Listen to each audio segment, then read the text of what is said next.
என்கிட்ட நிறைய பேர் ரெக்வஸ்ட் பண்ண ரெசிபி என் ஊர் திண்டுக்கல் பிரியாணி. பட் இந்த பிரியாணி என்னோட ஃபேமிலியோட பாரம்பரிய ரெசிபி. அதாவது என்னோட மாமியார் 30 வருஷமாக செஞ்சு அதை எங்களுக்கு கற்றுக் கொடுத்த ரெசிபி. அதை எப்படி செய்கிறதுன்னு பார்ப்போமா? இன்னைக்கு 2 kg பிரியாணி பண்ணுறோம். ஸோ அதனால் 2 கிலோ அரிசி எடுத்துக்கிட்டேன். சீரக சம்பா அரிசி தான் பயன்படுத்துகிறேன். அரிசியை அளந்து எடுத்துக்கிறது ரொம்ப முக்கியம். அளந்து எடுத்து நல்லா கழுவி எடுத்துக்கோங்க. 2 கிலோ அரிசிக்கு 2 கிலோ கறி எடுத்துக்கிறேன். முன்தொட கறி எடுத்திங்கன்னா நல்லா சுவையாக இருக்கும். அதோடு கூட மட்டனோட கொழுப்பு ஒரு 50 கிராம் எடுத்துக்கோங்க.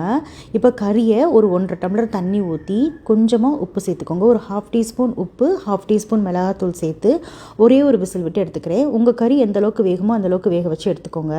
எங்கள் வீட்டு பிரியாணிக்கு கரம் மசாலாவுக்கு நிறையா பட்டை சேர்ப்போம். பட்டை நிறையா எடுத்துக்கோங்க. கிராம்பு, ஏலக்காய், நட்சத்திர சோம்பு, கல்பாசி, இது ரொம்ப ரொம்ப முக்கியமான பொருள் எங்கள் பிரியாணிக்கு. அடுத்ததாக பிரியாணி இலை, சோம்பு இதெல்லாம் சேர்த்து நல்லா பவுடர் பண்ணி எடுத்து வச்சுக்கோங்க. கரம் மசாலா பொருட்கள்லாம் என்ன அளவுகளில் சேர்க்குறேன்றதை நான் ஃபர்ஸ்ட் கமெண்ட்லையும் டிஸ்கிரிப்ஷன்லையும் கொடுக்குறேன், செக் பண்ணி பார்த்துக்கோங்க. அடுத்த ஸ்பெஷல் இன்க்ரீடியன்ட் கசகசா. இது 1 டேபிள் ஸ்பூன் எடுத்து ஒரு பவுலில் சேர்த்து சுடுதண்ணி ஊற்றி ஊற வச்சுருங்க. நல்லா ஊறட்டும். இங்கே இஞ்சி, பூண்டு, சின்ன வெங்காயம் இதெல்லாம் ரெடி பண்ணிகிட்டு இருக்காங்க. எல்லாமே நம்ம அரிசி எடுத்த அதே டம்ளர் அளவில் தான் எடுத்துக்கணும். நான் எப்படின்னு நான் உங்களுக்கு சொல்கிறேன். அது மட்டும் இல்லாமல் பிரியாணிக்கு நாங்கள் யூஸ் பண்ணுற பூண்டு மலைப்பூண்டு, கொடைக்கானல் பூண்டு தான் யூஸ் பண்ணுவோம். பூண்டுக்கு தோல் உரிக்க மாட்டோம், தோலோடு தான் யூஸ் பண்ணுவோம். டேஸ்ட் வேற லெவலில் இருக்கும். அடுத்த முக்கியமான பாயிண்ட், எங்கள் பிரியாணிக்கு சின்ன வெங்காயம் தான் யூஸ் பண்ணுவோம். அதுவும் இந்த டம்ளரில் அளந்து தான் எடுத்துக்குவோம். எந்த டம்ளரில் நம்ம அரிசி எடுக்கிறோமோ அதே டம்ளரில் தான் நாங்கள் சின்ன வெங்காயத்தையும் அளந்து எடுத்துக்குவோம். பேசிக்கான மெஷர்மெண்ட் சொல்கிறேன். 4 டம்ளர் அரிசிக்கு 1 டம்ளர் சின்ன வெங்காயம், 1/2 டம்ளர் பூண்டு, 1/2 டம்ளர் இஞ்சி, காரத்துக்கு 1/2 டம்ளர் பச்சை மிளகாய். இதுதான் எங்களோட கணக்கு. அந்த மாதிரி நாங்கள் அளந்து எடுத்துக்குவோம். அளந்து எடுத்துட்டு வெங்காயத்தையும் பச்சை மிளகாவையும் ஒன்றா அரைச்சி எடுத்து வச்சுக்கோங்க. இஞ்சியும் பச்சை மிளகாவையும் அதே மாதிரி அளந்து எடுத்துக்குவோம். நான் 2 கிலோ போடுறதுனால 1 டம்ளர் பூண்டு, 1 டம்ளர் இஞ்சி எடுத்து நல்லா அதை அரைச்சி அதையும் எடுத்து வச்சுக்கிறேன். நாங்கள் கட்டாயம் எங்கள் பிரியாணிக்கு தேங்காய் பால் ஊற்றுவோம். ஸோ அதனால் 2 கிலோ பிரியாணி பண்ணுறதுனால ஒரு ஃபுல் முடி தேங்காய் எடுத்துக்கிறேன். நம்ம ஊற வச்ச கசகசாவையும் சேர்த்து நல்லா அரைச்சி பால் பிழிஞ்சு எடுத்து வச்சுக்கோங்க. இந்த தேங்காய் பாலில் நம்ம கரம் மசாலா, மட்டன் எல்லாம் சேர்ந்து வேகும்போது அப்பா அந்த வாசனை சூப்பராக இருக்கும். சொல்ல வாய்கள் இல்லை. மனமும் சுவையும் இந்த டேஸ்ட்டை அடிச்சுக்க முடியாதுங்க. ஸோ இந்த தேங்காய் பாலையும் தனியாக எடுத்து வச்சுருங்க. அடுத்ததாக மல்லி, புதினா இலைகள். 2 கிலோ பிரியாணி பண்ணுறதுக்கு பெரிய கட்டா மல்லி எடுத்துக்கோங்க. அதே மாதிரி பெரிய கட்டா புதினா எடுத்து நல்லா ஆஞ்சி சுத்தம் பண்ணி எடுத்து வச்சுக்கோங்க. அடுத்ததாக 2 கிலோ பிரியாணிக்கு 3/4 கிலோ தக்காளி பயன்படுத்துகிறேன். தக்காளியுமே நல்லா சுத்தம் பண்ணிவிட்டு வெட்டி எடுத்து வச்சுக்கோங்க. அடுத்ததாக எல்லா பொருளும் ரெடி பண்ணியாச்சு. இப்போ நம்ம பிரியாணி செய்ய போலாமா? நான் இன்னைக்கு அடுப்பு மூட்டி தான் செய்ய போகிறேன். நிறைய அளவுகளில் செய்யும் போது நாங்கள் விறகு அடுப்பில் தான் செய்வோம். வாசனை ரொம்ப சூப்பராக இருக்கும். அப்புறம் நல்லா பெரிய சட்டியாக வச்சுட்டு ஃபஸ்ட்டாக அந்த மட்டன் கொழுப்பை சேர்த்து நல்லா கொஞ்சம் நேரம் வதக்கி விடுங்க. மட்டன் கொழுப்புலேருந்து நல்லா எண்ணெய் கசிஞ்சு கொஞ்சம் வதங்கினதுக்கப்புறம் ஃபர்ஸ்ட்டாக சேர்க்க வேண்டிய பொருள் புதினா, கொத்தமல்லி இலைகள். அதை சேர்த்து கொஞ்சம் நேரம் வதக்கி விடுங்க. கூடவே 1/4 கப் அளவுக்கு ரிஃபைண்ட் ஆயில் சேர்த்துக்கோங்க.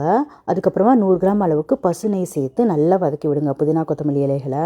புதினா, மல்லி இலைகள் நல்லா நிறம் மாற வரையும் வதங்கினதுக்கு அப்புறமா அதில் நம்ம அரைச்சி வச்ச வெங்காயம், பச்சை மிளகாய் பேஸ்ட்டு, இஞ்சி, பூண்டு விழுது இதையெல்லாம் சேர்த்து நல்லா வதக்கி விடுங்க. இப்போ நம்ம சேர்த்து எல்லா பொருள்களோட பச்சை வாசனை போய் எண்ணெய் பிரிஞ்சு வந்ததுக்கு அப்புறமா நறுக்கி வச்ச தக்காளியும் ஒரு 1/2 டம்ளர் அளவுக்கு தயிரும் சேர்த்து நல்லா கலந்து விடுங்க. தயிரும் தக்காளியும் நல்லா மசிய வெந்ததுக்கு அப்புறமா அதில் நம்ம வேக வச்ச கறியை சேர்க்கணும். கறியோட சூப்பை பத்திரமா இருத்தி எடுத்து வச்சிருங்க. வெறும் கறியை மட்டும் சேர்த்து நல்லா கலந்து விடுங்க. கறி சேர்த்ததுக்கு அப்புறமா நம்ம அரைச்சி வச்ச இந்த பிரியாணி கரம் மசாலாவையும் சேர்த்து நல்லா ஒரு சேர கலந்து விடணும். வெங்காயம், இஞ்சி, பூண்டோட இந்த கரம் மசாலாவும் சேர்ந்து கறியோட வேகும்போது அந்த எல்லா சுவையும் கறிக்குள்ள இறங்கி அப்போதான் பிரியாணியில் இருக்க கறியை சாப்பிட்றதுக்கும் ரொம்ப டேஸ்டா இருக்கும். ஸோ அதனால நிதானமாக கறி உடையாத அளவுக்கு நல்லா வேக வச்சு எடுத்துக்கோங்க. கறி அந்த கிரேவியில் ஜஸ்ட் ஒரு 5 நிமிஷம் வதக்கி விட்டால் போதும். அடுத்ததாக தேங்காய் பாலையும் மட்டன் வேக வச்ச தண்ணியும் நாங்கள் கலந்து எடுத்து வச்சுருக்கோம். 1 டம்ளர் அரிசிக்கு 1.5 டம்ளர் தண்ணி கணக்கில் அளந்து ஊற்றிக்கோங்க. ஊற்றிட்டு தேவையான அளவுக்கு உப்பு சேர்த்து நல்லா கொஞ்சம் நேரம் கலந்து விட்டு தண்ணி நல்லா கொதி வந்ததுக்கப்புறமா நம்ம கழுவிட்டு இருத்து வச்சுருந்த அரிசியை சேர்த்து நல்லா கலந்து விடுங்க. இப்போ நல்லா அடுப்பை அதிகமாக்கிட்டு வேக விடுங்க. தண்ணி நல்லா வற்றணும். கம்ப்ளீட்டாக அரிசி தண்ணியெல்லாம் இழுத்ததுக்கப்புறமா அதில் மேற்கொண்டு 100 கிராம் அளவுக்கு நெய் கலந்து விட்டு 50 கிராம் அளவுக்கு முந்திரி பருப்பை நெய்யில் வறுத்துட்டு அதையும் சேர்த்துக்கோங்க. சேர்த்து கலந்து விட்டு மேலே நல்லா இந்த மாதிரி சமன் பண்ணி விட்டு மூடி போட்டு தம் போட்டுற வேண்டியதான். தம் நாங்கள் இந்த மாதிரி கறி கங்குகளை போட்டு தான் போடுவோம். கறி கங்குகளை மூடி மேலே போட்டு ஒரு 20 மினிட்ஸ் அப்படியே விட்டுட்டோம்னா சூப்பராக தம்மில் வெந்து ரெடி ஆயிரும் பிரியாணி. அவ்வளோதாங்க, சூப்பரான எங்கள் பாரம்பரிய family style Dindigul biryani ready ஆயிடுச்சு. இதை சாப்பிட்ட என்னோட ஃப்ரெண்ட்ஸ் அண்ட் ஃபேமிலிக்கு தான் தெரியும் இதோட டேஸ்ட்டு. இதை டேஸ்ட் அடிச்சுக்க முடியாது, அவ்வளோ சூப்பராக இருக்கும். அது மட்டும் இல்லாமல் திண்டுக்கல்ல ஒரு வீட்லேயும் ஒவ்வொரு மாதிரி பிரியாணி செய்வாங்க. கலர் செய்கிறது ஒரே மாதிரி இருந்தாலும் டேஸ்ட் கொஞ்சம் வேறுபடும். இது எங்கள் ஃபேமிலியோட பாரம்பரிய டேஸ்ட்டு. ரொம்ப டேஸ்ட்டாக இருக்கும். ட்ரை பண்ணி பாருங்கள்.